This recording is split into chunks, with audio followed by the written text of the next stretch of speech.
Christmas break, the 11th match, and Melbourne Stars' third consecutive victory. They defeated Sydney Sixers. Their third loss in 4 games as Melbourne Stars winning the match by 7 wickets. Batting first, Sydney Sixers scored 144, and in reply, Melbourne Stars achieved the target for the loss of 3 wickets in 17.3 overs, and player of the match was Sam Harper, scoring a brisk century, 110 of just 60 deliveries. Yes, the scorecard. Batting first as Sydney Sixers could only score 144 and were all out in 20 overs. Their run rate was 7.20. They lost their first wicket. Their overseas batsman Babar Azam of Pakistan, third failure. Yes, he only scored a half century in this inning, in this series so far from 4 innings. But here again, could only score 2 of 7 deliveries, caught by Maxwell of Curran. The second wicket at 54. Yes, 49 runs later, Josh Phillip, who scored a century in the previous match, scored 10 of 12 deliveries, caught by Maxwell once again off the bowling of Marcus Stoinis. The third wicket at 90. Daniel Hughes was the third man to go, and Daniel Hughes made 60 of 42 deliveries, the highest scorer for Sydney Sixers. He hit 8 fours and 1 6, and his strike rate was 143, caught by Callaway off the bowling of Curran.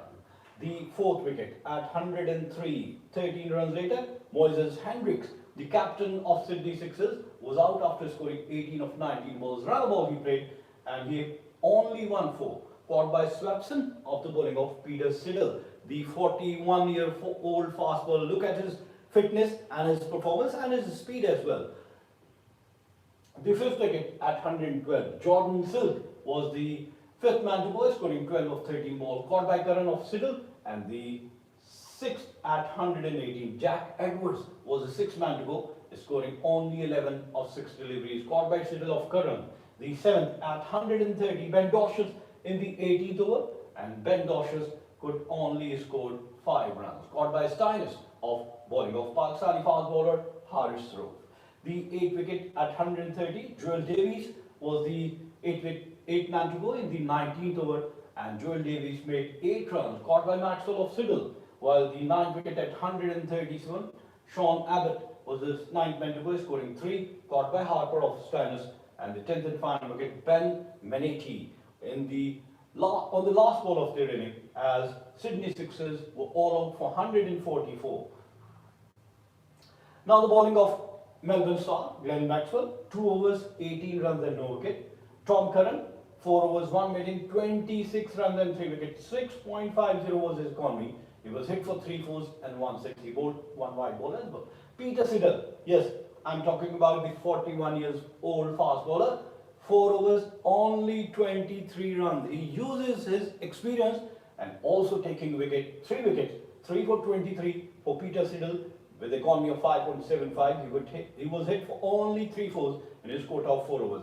Harrison, who bowled with pace, conceded 37 runs and taking 1 wicket with 9.25 was his economy, and he was hit for 6-4. Marcus Stoinis, another economical bowling spell, 4 overs, 25 runs and 2 wickets. And then Mitchell Swapson, 2 overs, 13 runs and no wicket.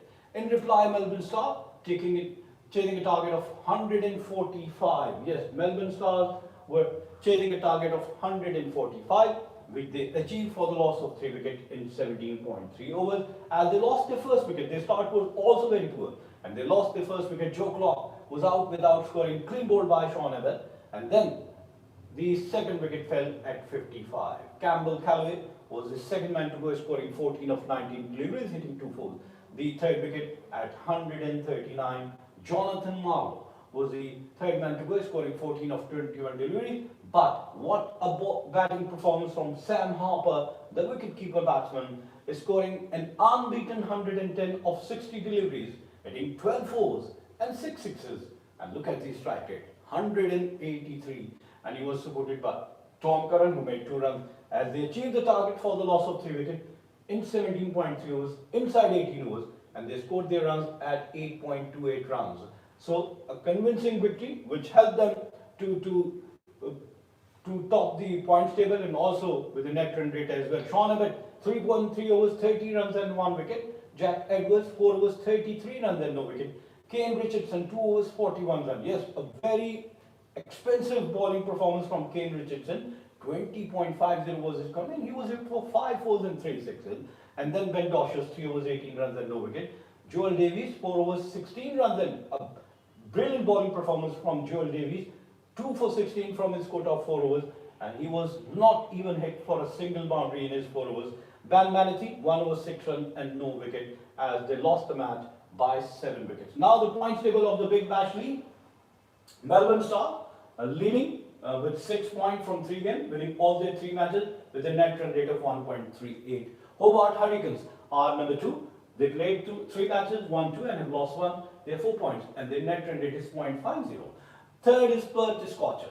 2 matches they have played, they've won 1 and have lost 1. They have 2 points with a net run rate of 0.36. Then the Sydney Sixers, the team which lost today's match against Melbourne Star. They played 4 matches, won only 1 match and have lost 3 matches. They have 2 points and their net run rate is 0.09. The fifth is Sydney Thunder. They have played 3 matches, won 1 and have lost 2. They also have 2 points, but their net run rate is in negative, which is -0.25. Sixth is Adelaide Strikers. They also have played 2 matches, won 1 and have lost 1. They have 2 points. Their net run rate is also in negative, which is -0.37. And then the Brisbane Heat. 3 matches they have played, won 1 and have lost 2. They have 2 points and their net run rate is -0.75. And last but not the least, Melbourne Renegades. They have played 2 matches, won 1 and have lost 1. They have 2 points and their net run rate is -1.33. So Melbourne Star, with the 3rd consecutive victory, now leads the points table of the Big Bash League 2025 to 2026. We wish all the team best of luck, and on this note, we come to the end of our show. Till the next program, it's goodbye from Sports